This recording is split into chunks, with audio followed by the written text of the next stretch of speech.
আসসালামু আলাইকুম, welcome back to my channel Nilaj dream blog. আজ আমরা আবার বের হয়ে যাচ্ছি আরেকটি বাড়ি ভিজিট করতে। রাইট নাও আমরা আছি আমাদের কারেন্ট সিটিতে, কারেন্ট লোকেশনে, যেখানে আমাদের অ্যাপার্টমেন্টটি সেন্ট সাইপ্রিয়ান রিপাবলিক।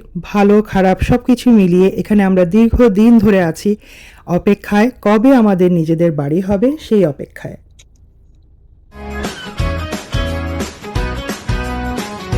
চলে এসেছি আবারও রাসেল ভাইয়ের এলাকায়। আর এই বাড়ির একদম সামনে এই এলাকার স্কুল, বাচ্চাদের স্কুল।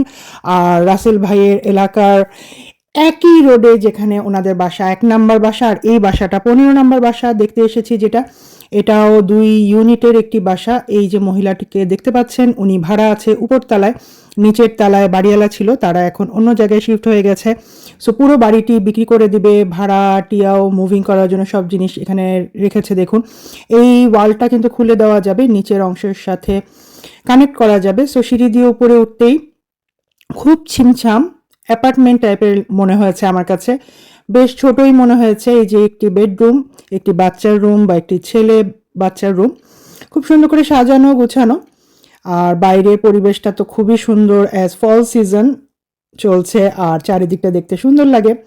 এখানে একটি স্টোরেজ রুম আছে। হ্যাঁ, এখানে একটি স্টোরেজ রুম আছে, বেশ ভালো এটা উপরতলার জন্য। এদিক দিয়ে হচ্ছে একটি টয়লেট, টয়লেটে উইন্ডো আছে পজিটিভ সাইড। এদিকে শাওয়ার রুম, শাওয়ার রুমের শাওয়ার প্লেসটা আমার কাছে খুব ন্যারো মনে হয়েছে। যাই হোক, ভাঙতে হবে যদি এই বাড়িটা আমরা নেই। এছাড়া ঠিকই আছে, উপরটা খুব বেশি ভালো করে রিনোভেট করা। এটা হচ্ছে উপরতলার কিচেন, আর কিচেনটাও বেশ বড়ই বলবো একটি ফ্ল্যাটের জন্য, যেহেতু 2 ইউনিট, নিচেও কিচেন থাকবে। আর এদিকে এক্সট্রা চুলা, মাইক্রো ওভেন অতিরিক্ত দেওয়া ছিল, সো সেগুলোর জন্য ছোট লাগছে। এখানে একটি টেবিল আছে, টেবিলটার কোনো দরকার নেই। সো ইয়েস, এই যে যেমন এখানে চুলা, আবার এখানেও একটি ওভেন চুলা ছিল, না হলে কিন্তু বেশ বড় কিচেনটা। এদিকে আছে আরেকটি রুম, একটি মেয়ে বাচ্চার রুম বোঝা যাচ্ছে ঘরের গোছানো বা ইন্টেরিয়ার দেখে।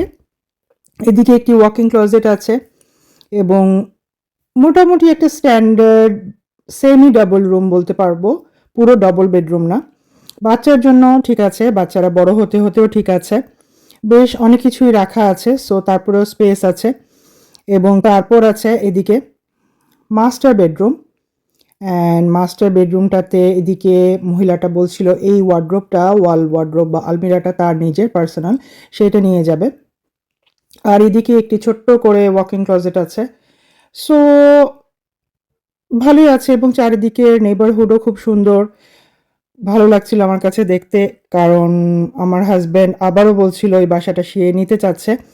আর অ্যাডভার্টাইজে 270 লেখা। আর এটা হচ্ছে উপরের লিভিং, ডাইনিং, ড্রয়িং রুম একসাথে।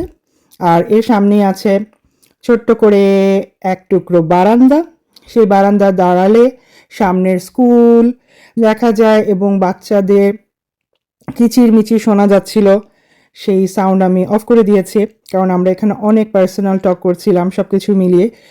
সো এই যে দেখতে পাচ্ছেন, এটা হচ্ছে স্কুল। এই যে স্কুলে বাচ্চারা খেলছে, দৌড়াদৌড়ি করছে। খুবই ভালো এই দিকটা যে বাচ্চারা এখানেই পড়বে, আমি এখানেই থাকবো। বাট সারা জীবনের কথা চিন্তা করে আসলে অনেক কিছু ভাবতে হয় বাড়ি কিনতে গেলে।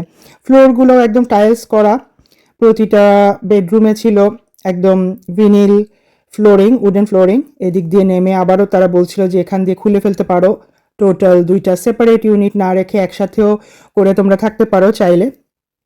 আর আমরা নিচের ফ্ল্যাটটা দেখার আগেই আমরা চিন্তা করলাম চলো না ওইদিকে আমরা ওই সাইডটা দেখে আসি, এবং ওইদিকে গ্যারেজ আছে, গ্যারেজটাও দেখাতে চাচ্ছিল। আর আমরা দেখছিলাম যে আশপাশটা জায়গাটা কতটুকু, খুব বেশি বড় বলবো না, পুরো টোটাল ল্যান্ড এরিয়া ছিল 240 মিটার স্কোয়ার। এই যে পিছন দিকে ব্যাকইয়ার্ড আর গার্ডেন, খুব ছোট্ট গার্ডেন তাদের। আর সামনে তো এই 1 হাত পরিমাণ জায়গা আছে। এটি হচ্ছে নিচের ইউনিটের এন্ট্রান্স। নিচে ঢুকতেই হাতের ডান দিকে ছিল কিচেন, একটি বড় সরই কিচেন বলবো। কিচেনের সিঙ্ক এবং চুলা দেওয়া আছে।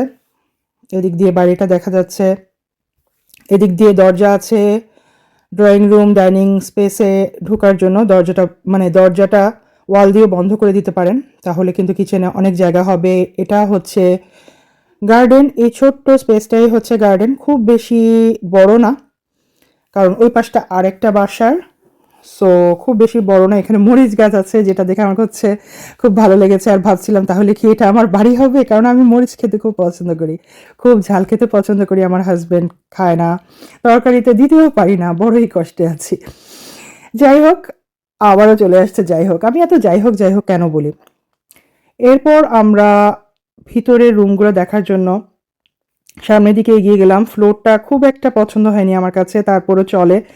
আর এখানে আছে একটি বেডরুম, স্ট্যান্ডার্ড সাইজেরই, খুব বেশি বড় না, কারণ ওয়ার্ডরোব আর ওয়াল আলমিরা আর একটা বেড ফেললে খুব একটা জায়গা থাকে না। এই সাইডে আছে শাওয়ার রুম, আছে টয়লেট, উইন্ডো আছে, প্লাস পয়েন্ট ফর মি। এখানে হচ্ছে সেকেন্ড বেডরুম, এখানে আবার ওয়াল আলমিরা ওয়াকিং ক্লোজেট দেওয়া আছে। আর এই যে এই দরজাটি দিয়ে এখানে একটি বয়লার রাখার জায়গা আছে, এবং এই ওয়ালটা খুলে দিলে ওই যে ওই পাশের উপরের ইউনিটের সাথে কানেক্ট হয়। সেটাই উনি বলছিল, এজেন্সির লোক, যে তুমি এটা খুলে দিতে পারো, তাহলে উপর আর নিচ একদম একসাথে হয়ে যাবে। বাট আমার হাজব্যান্ড মানে আলাদা আলাদাই রাখতে চাচ্ছে, সে যদি বাসাটা নেয়। তো বাড়ির দাম কম আছে, নেগোশিয়েট হবে, বাট খুব বেশি নেগোশিয়েট কিন্তু খুব কম মানুষই করে। এই বাড়িটা নিয়েও আমরা ভেবেছিলাম যে বাড়িটা নিব, বাট আমার কাছে বাড়িটা অনেক বেশি প্রফেশনাল, খুব কনজাস্টেড লেগেছে, উপরের ফ্লোরটা বিশেষ করে। আর যারা করেছে তারা প্রফেশনালভাবেই ভাড়া দেওয়ার জন্যই করেছে, সেজন্য যদিও খুলে নেওয়া যাবে ওয়ালটা, বাট তারপরও মানে শুধু স্কুল সামনে আছে এজন্যই আমরা এই বাসাটা নিব, সব কিছু আসলে ভাবছিলাম। খুব বেশি বড়ও না, আর লিভিং ডাইনিং এরিয়াটাও খুব বেশি বড় না। ডাইনিং আর লিভিং একসাথে থাকবে, এটা কোনো সমস্যা নেই, কিন্তু একটু তো বড় হবে, তাই না? কিচেনটা বড় আছে। সো দেখছিলাম কীরকম করে কি করে নেওয়া যাবে বা কতটুকু করে নিতে হবে। আমার বেশ কাজ আছে এ বাসায়ও, উপরে তেমন কোনো কাজ নেই, হয়তো একটু শাওয়ার রুমটা ভেঙে আর একটু বড় করে নিতে পারবো আমি, বা করে নিতে চাইবো আমি। কিন্তু নিচে বেশ কাজ আছে, ফুল রিনোভেশন লাগবে। আর নিচে তো দেখতেই পাচ্ছেন গার্ডেনটা খুব বেশি বড় না। আমরা আবারও দেখছিলাম ঘুরে ফিরে এই যে বাসাটা একা বাসা না, ডিটাচ না। আর স্কুলের একদম সামনে দুটো ইউনিট আছে, এইটাই শুধু পজিটিভ সাইড। সো খুবই ছোট, খুবই কনজাস্টেড লেগেছে আমার কাছে, খুব প্রফেশনালভাবে করেছে। তাই শুধু কি কম বাজেট আর টুলুজের ভিতরে দেখে আমার এই বাড়িটা নেওয়া উচিত? কেন জানি মন টানছে না, কারণ এমন কোনো বাড়ি আমি এখন পর্যন্ত দেখিনি যেটা দেখেই মনে হচ্ছে এটাই আমার চাই। সো আমার পাল্লায় পড়েই কিন্তু আমার হাজব্যান্ড এত বাড়ি দেখেছে, এত বাছাবাছি হয়েছে বা হচ্ছে। আদারওয়াইজ সে কিন্তু যে বাড়ি দেখে নিয়ে নিতে চায়, যদিও তারও প্রেফারেন্স টুলুজের বাইরেই বাড়ি কেনার, বাট তারপরে অনেক কিছু সে ভাবে।